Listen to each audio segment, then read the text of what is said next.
म्हणजे शिक्षक भारती आहोत, तुम्ही सर्वजण आहात. आणि म्हणून आपल्या सर्वांच्या प्रेमावर, ताकदीवर, सहकार्यावर गेली अनेक वर्ष आपण काम करत आहोत आणि यापुढेही काम करत राहू अशी मला आशा आहे.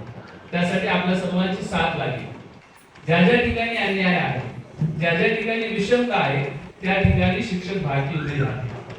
परंतु काही गेल्या वर्षभरात 2-3 प्रकरणं अशी घडली की पैसे मागण्याचं प्रमाण शिक्षण विभागामध्ये वाढलेलं आहे. प्रत्येक गोष्टीसाठी म्हणजे 12 वर्ष 24 वर्ष वेतनवाढ, सह्यांचा अधिकार, समायोजन याच्यासाठी सुद्धा पैसे मागण्याची हिंमत वाढायला लागली.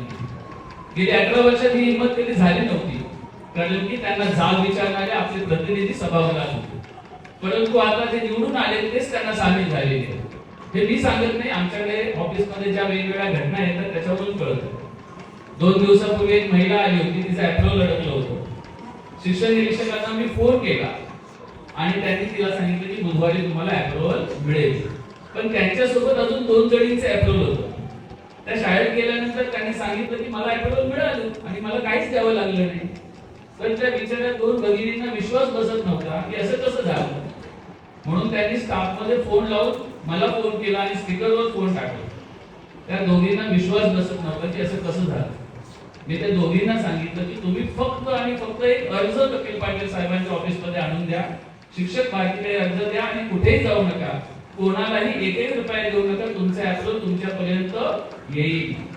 परंतु संस्थेची आणि काही लोकांची इतकी दादागिरी वाढलेली आहे की लोक संघटनेत यायला घाबरत आहेत.